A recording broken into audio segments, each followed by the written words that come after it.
You've got this guy who is in office. The president of the United States is trying to cover up for his best friend's predatory, disgusting behavior with underage girls. The things that he said about his own daughter, saying that if he wasn't her father, that he would have sex with her or date her. He's creepily walked in on the Miss America, Miss Universe people, like non-stop creepy things. There's a ton of smoke because there's fire. The fact that he's even considering pardoning or giving clemency to Ghislaine Maxwell. He's in the files, okay? Welcome back to the Boredwalk podcast, you glorious gremlins, you. I'm here with Tess and Matt, and we're going to dive into the hellscape that is the Epstein Files. And Jeffrey Epstein, and specifically, Donald Trump trying to, avoid them, doesn't want to talk about them, literally flew to Scotland. They literally don't even matter anymore, you guys. Yeah. They literally... He's in the files. Guys, nobody even cares about those anymore. Why are we still talking about this dead guy about this, that died under no mysterious circumstances whatsoever? There wasn't a missing minute to 3 minutes of video from the prison. He's in the files, okay? But so obvious. It's crazy to me what a bad liar he is. When I'm like, you've been lying your entire life and you just never got good at it? Yeah. Is it because he's so powerful he's never had to be a good liar? Well, I think he probably got to the point where he's like, if I brush it off, and typically this has been the case, he's like, I can brush things off and say whatever to distract. But this is something that he ran on this conspiracy. It is now a catch-22 where he is screwed if he does or he doesn't, and his base are foaming at the mouth for everything Epstein that he promised he would declassify. His way of lying, it actually reminds me of the Seinfeld character George Costanza, but the opposite. George is the running gag was he was a compulsive liar. Yeah. But he actually did get good at it over time. And there was an episode where Jerry was asking him, how do you beat a lie detector test? And he was just remember, if you believe it, it's not really a lie. But with him, his whole vibe, Trump's, is that his entire career has been given peak privileged white male. Mm-hmm. And so I think that from a very young age, he was just surrounded by yes people who just went along with whatever. And it's been a while since I read up on his personal history, but I think his older brother, who was a noted alcoholic, died very young as a result of that, was originally tapped to kind of be the heir to the family business, and as a result, him being the youngest brother, I think he was the baby of the family, and so no one really expected much of him. Yeah. And so, I just think that he just never had to get good at anything. Yeah. Yeah, it's just that silver spoon, It's just he didn't have to really do any work. He was given millions of dollars. Here's the thing. The craziest thing about Trump is the fact that he would have made more money if he just kept the money that he inherited and put in the S&P 500 than burn it through the casinos, the bankruptcies, and the multiple failures that he had. And it really, that should be enough to tell anyone that it's this shouldn't be the guy running a country and you shouldn't be running it like a business. And his base is we want it. This is the guy. He tells it like it is. And then when he promises to deliver on this thing that everyone wants, and he's I'll give, when he answered the question on Fox News, he was there was a hesitation. JFK and MLK, he was yeah. And then Epstein, he was there's a lot of that phony stuff in there. The irony of them saying he tells it like it is that he literally just tells it like it isn't because he just lies. He is a lying machine. My cousin, who I've been very, very close with since we were in probably third or fourth grade, has always kind of identified as conservative. Mm-hmm. He voted Republican pretty much every year that he was eligible from age of 18 until 2016, and he's had to vote for the Democratic candidate the last 3 presidential cycles because he's just I can't stand him. I can't vote for him. He lies all the time, and he's so bad at everything he does. So he's been seeing him for what he is the entire time that he's been aware of Donald Trump in the public sphere. Yeah. And I remember that as a kid, when I was born in 1980. And so Lifestyles of the Rich and Famous was still a very popular show in the mid to late 80s.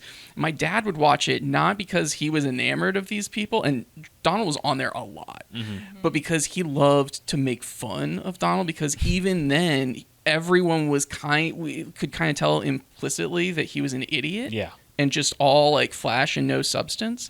So yeah, this isn't surprising to me. I guess the gullibility and the stupidity of a huge swath of the American electorate is what has always been surprising to me over the last decade. I don't know how you watch any of this and are like, this guy is telling the truth. Like, what are we doing? Yeah, I think that on some level, they probably the less brainwashed ones do see that on some level, but they still go along with it because it's more important to drink our tears. Yeah, and own us.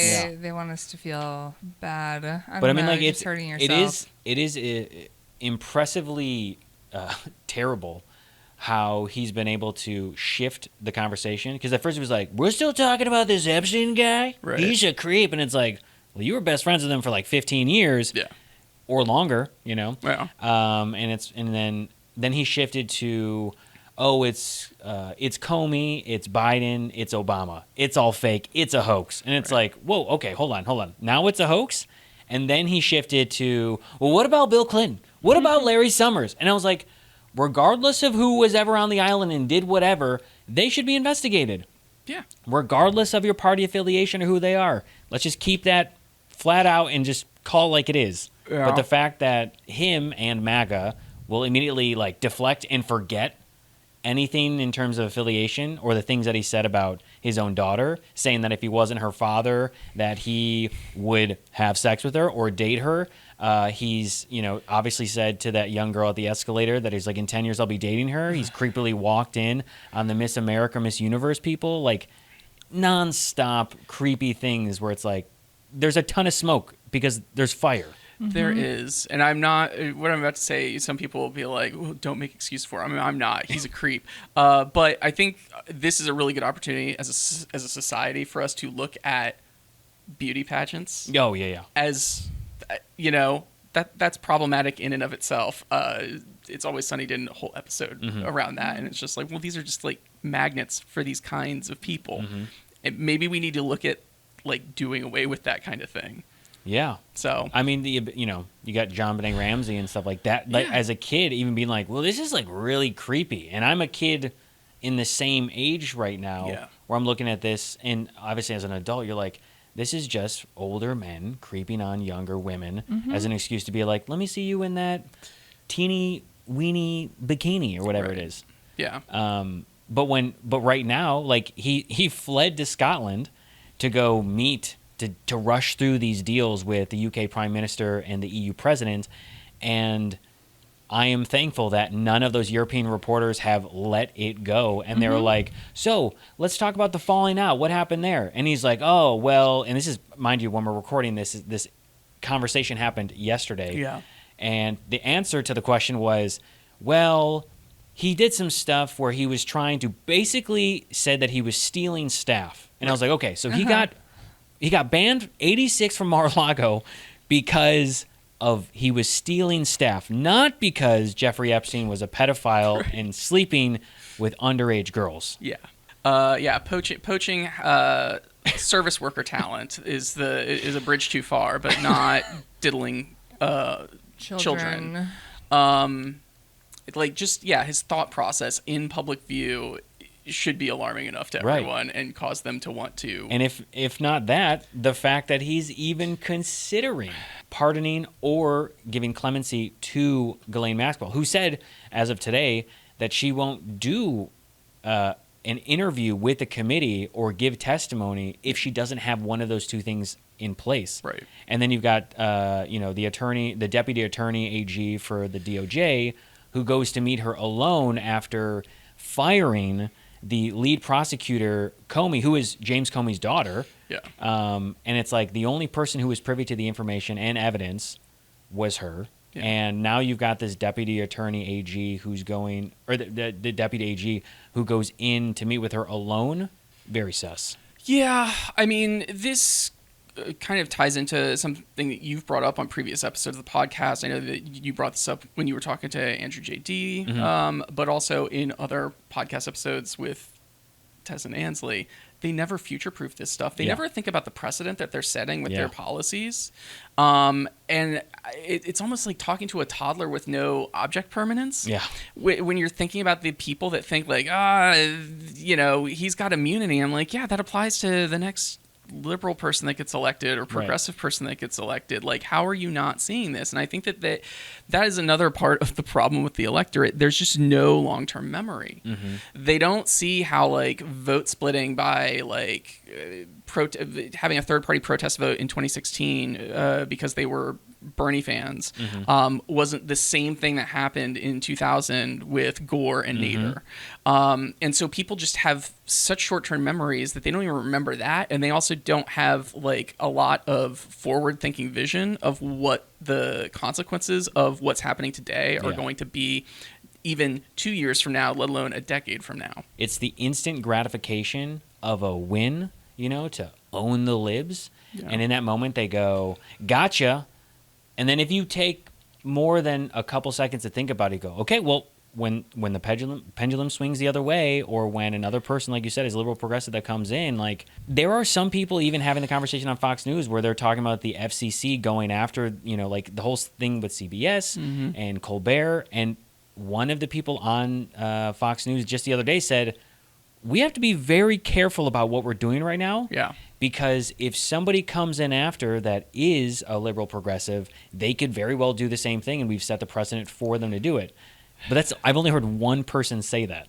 The fact that the grift is happening in plain sight, and everyone's talking about the grift, but it's not being acted upon by quote-unquote adults in the room or the institutions that are supposed to protect us, the guardrails that are supposed to be up, is really dispiriting and upsetting. It's so concerning. And I also just feel like with all this Epstein stuff, I just feel like I think that I would imagine most people had some sort of thought or understanding that the world is corrupt and the powers that be are corrupt. And I think that we're just like slowly going to find out it's like so much worse than we ever imagined. And like, I don't know how the we're supposed to exist when it's just like, who is the adult in the room? Like, who's taking care of it? I agree that, it probably is a lot worse than we've ever acknowledged publicly. Maybe acknowledging it publicly is a good first step to fixing that. But admitting you have a problem. I think that kind of corollary problem to that is the both sidesism, because people do have this belief that like, well, the Dems are just as bad. And it's just like, no, not really. I mean, again, Andrew JD said when you guys were recording with him, I'm pretty much down the middle center, but I align with the Democrats because they behave better more consistently. Yeah. And so it's like, they're not really the same. Like even that like distinction should be enough to, if you care about people that do the right thing, or political movements that do the right thing, or federal agencies that do the right thing, even if they're not perfect 100% of the time, you should want to align yourself with the group of people that want all of those organizations and institutions to function better than the average, better than the mean. Right. There is a clear difference on morals, ethics, and I think a big thing is the hypocrisy element of it. And I think something that you wanted to talk about today, which is just going into the fact of, Republicans will say like, Democrats, they're the ones who are evil, and they're the ones who are pedophiles, and they're the ones that are sexual predators. Meanwhile, you've got this guy who is in office, the president of the United States, the leader of the free world, if we can call it that now, right, is trying to cover up for his best friend's sexual, predatory, disgusting behavior with underage girls that he also took part in. And now everyone is like, oh, well, we gotta figure out how to make sure that this isn't bad for this guy that is the leader of our party. Meanwhile, their own party is full of it. Right. They need to make it bad for everyone involved, right, like regardless of political affiliation, because that's the only way that people will learn this isn't normal, this isn't okay, this isn't right. Meredith was telling me this morning before we came into the office that she was like, we need to bring back shame-based education. The reason that, the Germans were able to pretty much eliminate Nazism as a serious threat politically was they teach their kids from a young age about their shameful history and what happened with the Holocaust. And instead, here, we raise kids from an early age, especially in underfunded rural areas, that America's number one, that America is the best, and that we have done no wrong. And so we kind of, if they mention in, the Trail of Tears or Japanese internment camps, it's like a minimal gloss over, and the rest of it is just focused on, we kicked the Nazis' asses. And it's just like... Or like even touching on the Civil War, like I feel like what I learned about it in school, like I feel like even that was like... Oh, it was bad, but then we stopped. And, like, I feel like the focus is on, like, and then we did a lot better rather than being like, and, like, I feel like everything I've learned about any of that history outside of, like, it happened and then we stopped, I've learned outside of school. Yeah, I mean, a lot of it has come from, like, self-education. It's the same way, I look at it the same way when you look at a map. You're like, United States looks so big in relation to everything else because of the perspective we give it. Yeah. And I look at the same way, and it wasn't until I was, taking specific, like, European history courses or American history, where even in those things, some stuff is, like, briefly mentioned or glossed over because there's just a vast amount of that happened over hundreds of years that they're covering. But it is one of those things where it's like, if you're just in general social studies or history, they're just like, yep, America did great. We kicked the Nazis' butt, and we had freedom, liberty, and all of this stuff that was great in capitalism, right? Mm-hmm. Yeah, that's a good point also. Like, I remember in college, I took a, European history from, 1500 to 1800 course. And it was just a semester. Yeah. For 300 years. We haven't even been a country for 300 years. And, we just, in our public education system, I was educated in the public school system. I benefited from being in a county that was just outside of D.C., and I know as an adult now, looking back, I probably had what was comparable to a private school education in other parts of the country, just because there was more money closer to the district, and people were just more attuned to what was happening in politics and in government. But I think about the fact that I spent 13 years of public schooling in this country. I lived in Tennessee for a little while, lived in Northern Virginia, all sorts of different school systems. And there's just so much rehashing of the same core things that happened. And it's like, we could have learned about other countries too. Yeah. It was just I think I had one world history class when I was a sophomore in high school. And the rest of it was all so U.S. centric. Yep. But it does give people this false notion that we are so much better than we actually are. So much happened. Yeah, I feel like we learned about Mesopotamia once, and then it was I know more about the Tigris and the Euphrates rivers than I know about bodies of water pretty much everywhere but the U.S. Yeah. Right. But that does that actually makes me think of a point along what you were saying, which is the focus on the U.S. and how we were so great and could do no wrong, or we made a little boo-boo and then we fixed it, right? As opposed to shaming gives us this idea that we've never made these bigger mistakes before, and that we didn't have to learn from them before and go through the struggle and all this stuff. So when we come around, because history repeats itself, when we come around the second time, everyone goes, whoa, what's going on? And doesn't take it as seriously as before, as hey guys, this is exactly what happened in this time period, and this was the outcome, and so that we do not repeat ourselves, we need to make sure that everyone knows about it. But now I feel like so many people are coming into this not acknowledging Russia's bad, or Nazis and fascism is really bad, and they're like, but is it so bad? That's the counter to it. And you're like, what are we doing? Right. Yeah. I mean, when I think about, the whole core principle of MAGA is so fuzzy because they can't really explain what greatness they're trying to get back to. Yeah. It's just very abstract. But when I think back to, the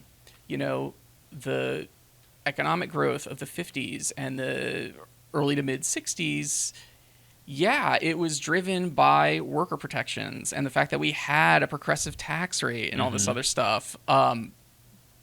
The core base MAGA people that are probably like at or below medium household income in this country would probably prefer to go back to that. Yeah. The oligarchs do not.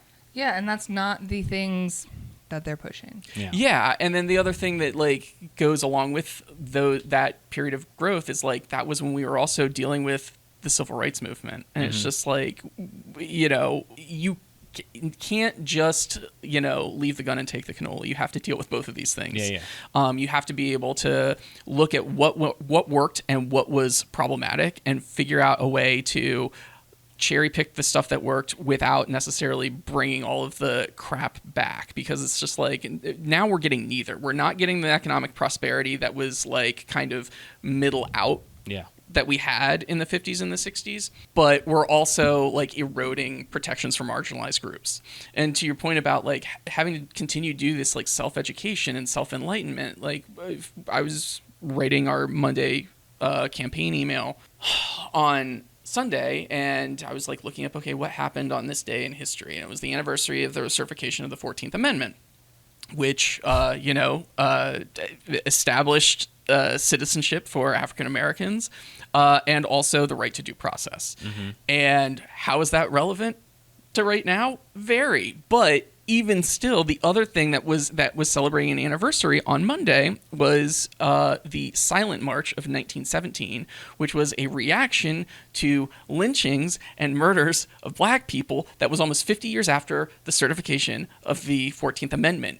Just because we fix something doesn't mean we have to work towards keeping it fixed every single day. Yeah. It's like how if you are a person who is an addict or you are, you know, dealing with some other thing, it's like, it's not like you're just like, oh, okay, I'm like all better now. Like, this is a thing. Like, we have a problem. Yeah. And we need to actively work to make sure that we don't backslide. Yeah. And I mean, it's like that with everything in life. I mean, if you're a religious person, you know, if you're a hardcore Christian, people like that, they usually do devotionals every single day. Interpersonal relationships. You wake up every day needing to recommit yourself to your partner or your partners if you're like in a polycule or a pod or something like that. Like, you need to recommit to these choices every single day, because if you don't, the connection kind of atrophies and kind of erodes, and eventually you're like, oh, great, it's my roommate. Ryan Walters, he's an Oklahoma superintendent.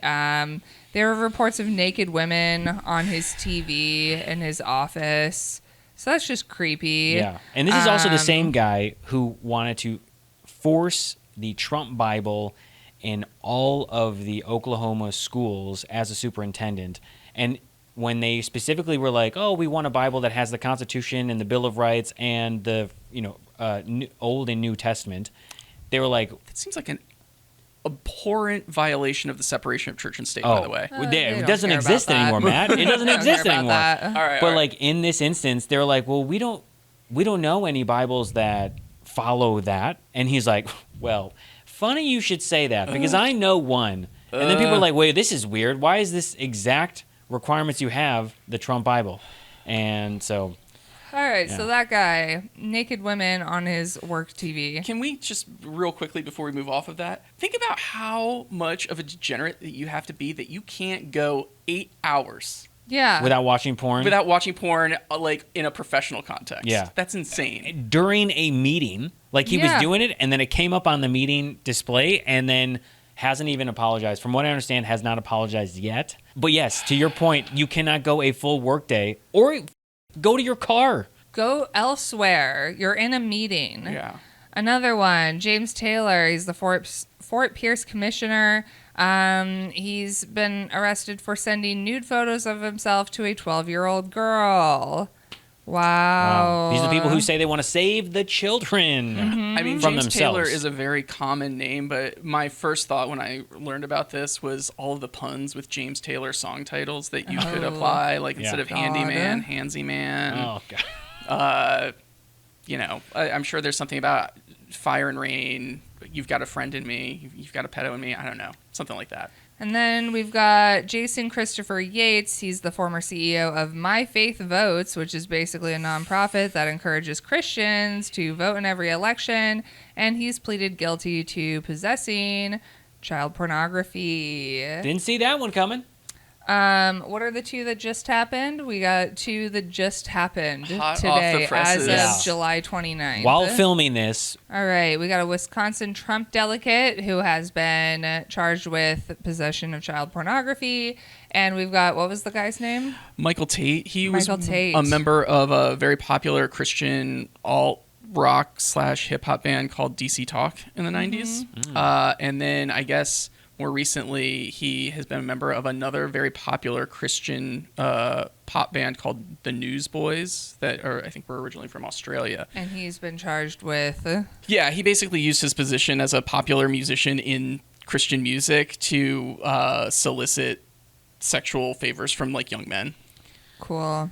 The guy's like, I think he's older than I am. I think he's probably almost 50.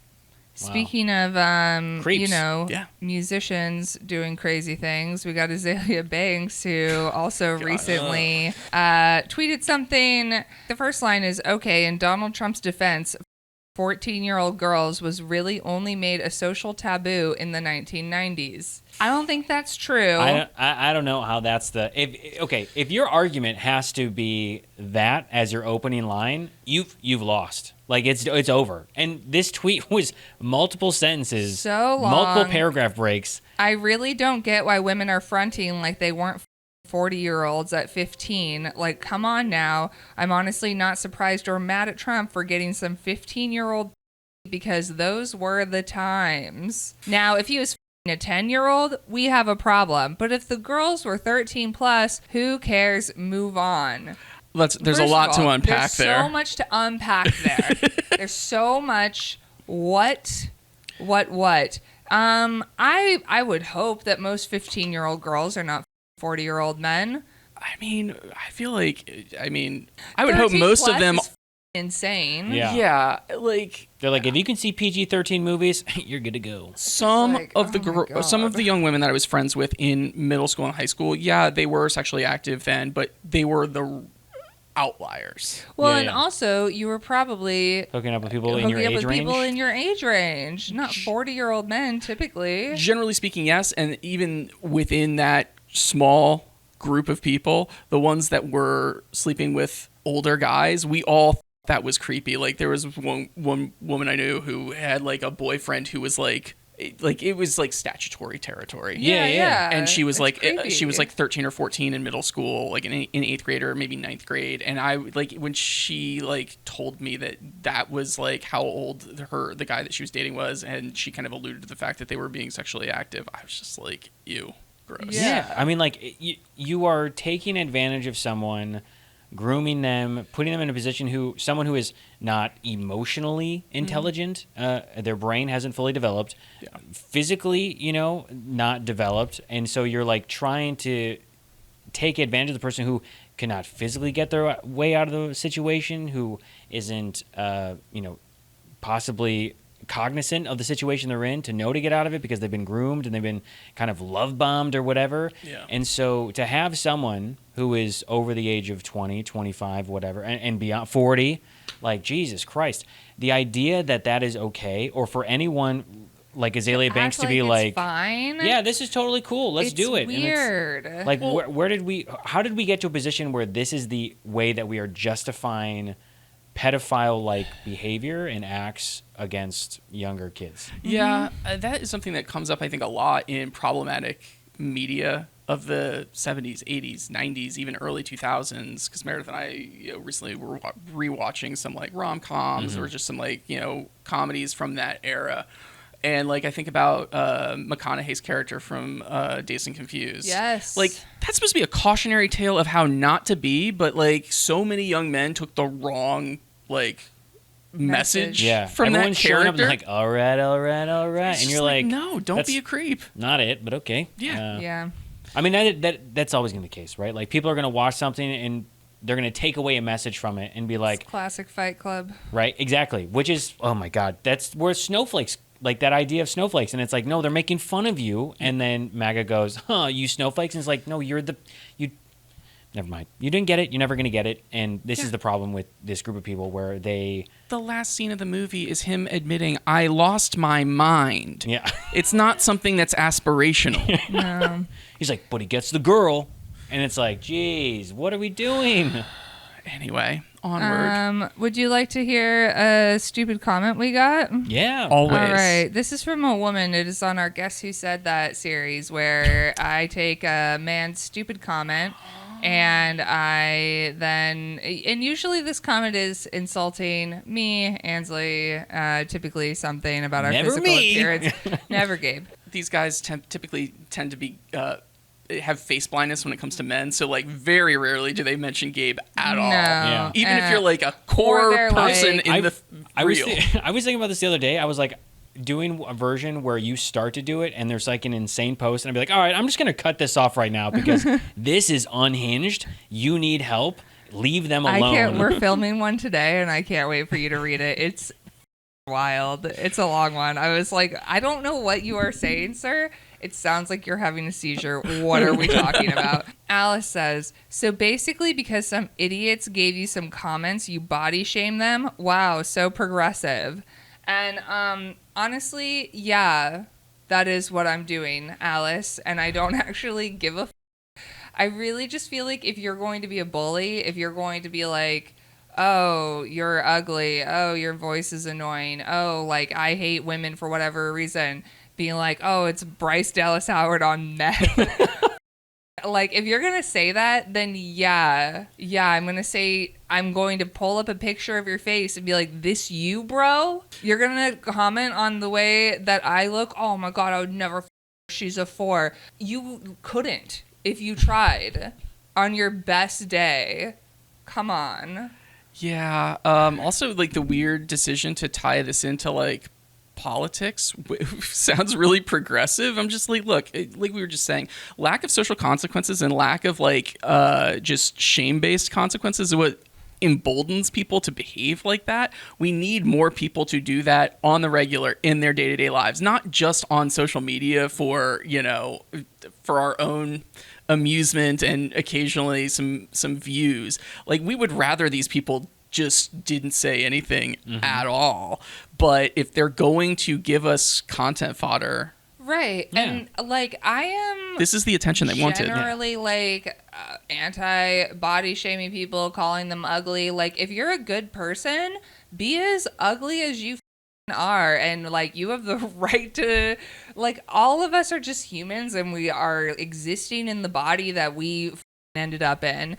But like, and there's no shame in that. But like, I mean, if you're going to go there, then like, yeah, I'm going to dish it right back. Like, I'm never going to instigate this, but like, if you're going to start it, like, sorry, I'm going to finish it. I mean, that's very much the core, that's like a core founding principle of like MAGA or Republicans, which is, you know, they can dish it, but they can't take it. And so as soon as you hit them back with something that typically is going to be funnier and more of like, a dagger in them, they're like, oh, wait, that's mean. And it's like, well, then don't say yeah. Don't come at me, bro. They'll always complain about how like, no, I'm gonna have to spend weeks fixing my algorithm, and they'll literally be commenting that. I'm just like, you're making it worse. Just hit the 3 dots, tell it to stop showing you this, and stop commenting on stuff you don't like. It's as simple as that. Very easy. I forget who it was, but there was a lawmaker online, and they basically were complaining about, they're like, I keep getting fed all this gay porn. And people online were like, it's because you're looking at that stuff, which is like, again, if that's your thing, and that's totally fine. Like, that, we accept you for who you are. However, do not denigrate this community if you and complain that you're getting fed this stuff in your feed if you are actively seeing it. Again, do what you want to do, but like, don't out yourself in this situation. Sometimes people write nice things, though, on our website when they enjoy our products. This is from Rihanna, and she commented on Bloodthirsty and Bewitched, the activity book, although it sounds like she bought all 3 activity books. Ooh. Initially, I was hesitant paying $50 for 3 books, but I loved Highlights magazines and have a long flight coming up, so I went for it. So glad I did.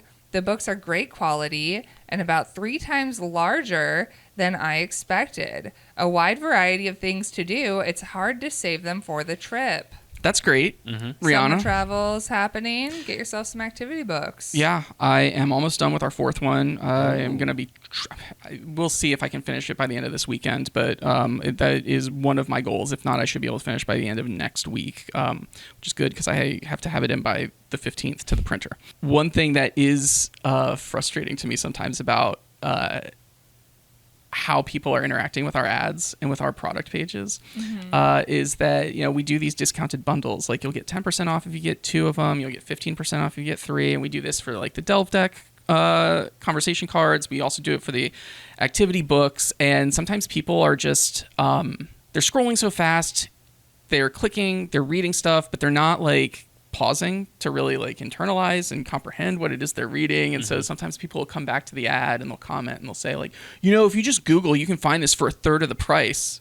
And so I'm like, no, you can't. Yeah. And so this just happened yesterday, and they came back and they were like, yes, you can. It was only this. And Meredith had to explain, well, yeah, you were looking at the bundle price to get all 3 Delve decks. So yes, the Joy Edition is only $28 if you buy it by itself. It's less if you buy 2 of them or all 3 of them because we discounted it. But we deal with the same thing with the books, and that can be frustrating for me because the devil on my shoulder is just like, you're too stupid for our products. Please don't even try to buy it, because then I'm gonna have to deal with your 1-star or your 2-star or your 3-star review about the quality or the content, when really the issue is you're not smart enough for our products. We also just released a new card deck product. It's called Sinister Affirmations. If typical affirmations leave you kind of flat and cold, and you don't like them because they're kind of Mary Sunshine and toxic positivity, you'd probably like Sinister Affirmations. It's still very empowering and aspirational, but with a little bit of a darker edge. Wrap up the podcast with some Delve decks, which you can buy in a bundle or individually. Yeah, you'll save more buying the bundle though, plus free shipping.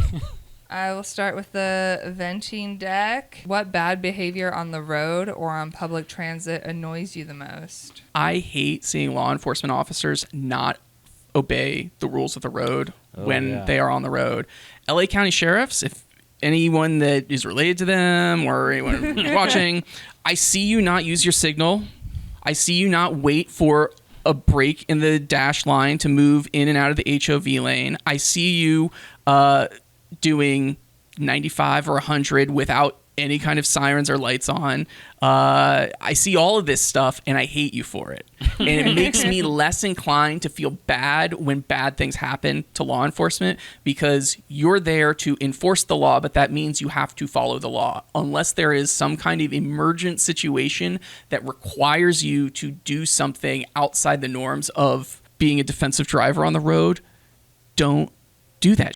Drives me crazy, because all it does is make me think about all the people who are going to see the sheriff or the cop or whoever behave like that behind the wheel of a car and think it's okay because they did it. The one that irritates me a lot is when you're on typically the freeway in traffic and there's somebody who is cutting in all the lanes and causing people to slam on their brakes, and then because everyone's slamming on their brakes, that is why traffic is getting worse. You're making traffic worse because you just are so entitled. I'm like, you're not even going that fast. We are all here. And if we all just like went at a pace and weren't like cutting each other off and being crazy, like we would probably all get there faster. I think the biggest thing, I mean, the turn signal is a big one for me, where I'm like behind and then they take an action that obviously I wasn't expecting. So I'm like, fine, Right. Like I could have gone around or done something if I would have known.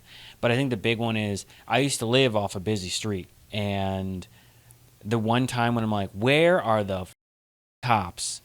And I always was like, I just want to go on my roof and throw eggs and like see if I can time it, or throw my dog shit at their car, because they'll speed down and it's up a hill too. So it'll be like a car that's been like souped up and like, and it's not even a quarter mile.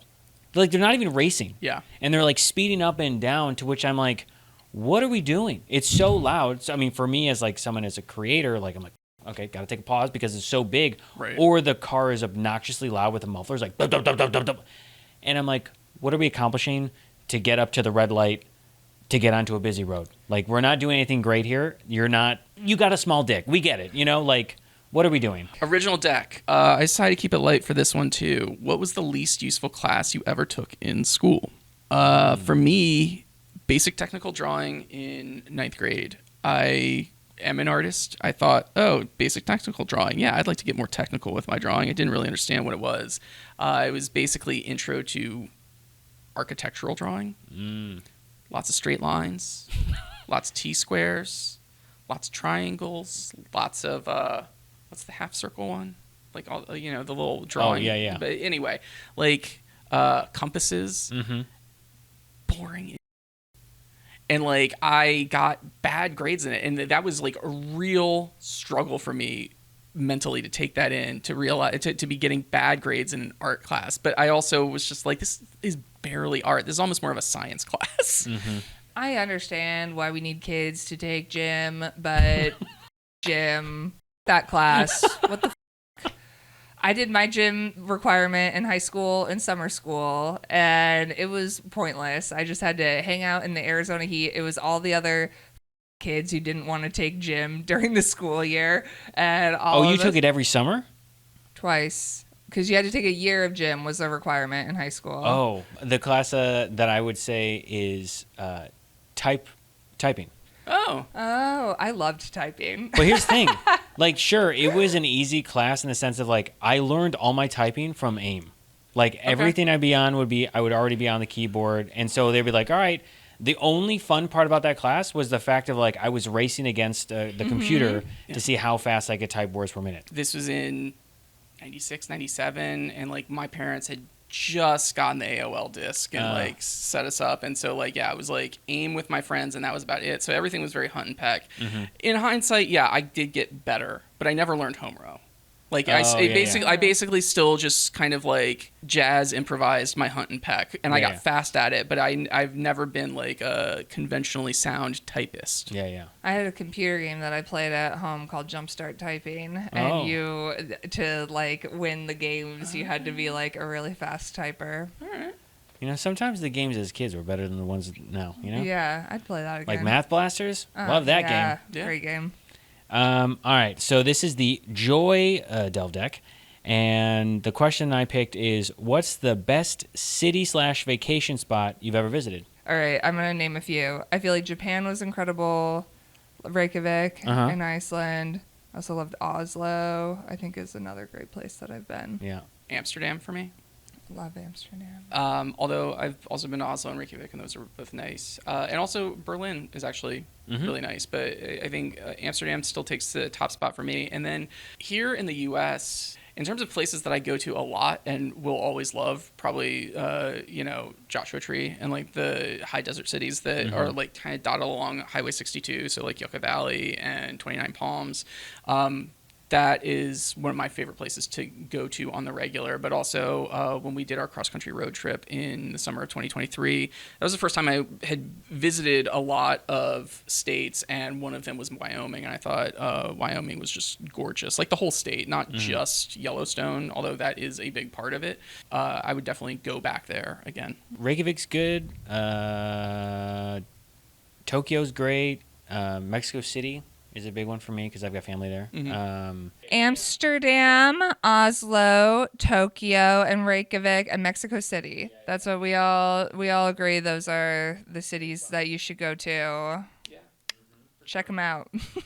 Well, anyway, that is another episode of the Boardwalk podcast. And if you would like to get your hands on any one of these three or all three in a bundle pack, you can go to boardwalk.com and pick yourselves up one of these. But that's it for another episode of the Boardwalk podcast. Thank you so much, you glorious gremlins, you, and we'll see you next week. Bye. Bye.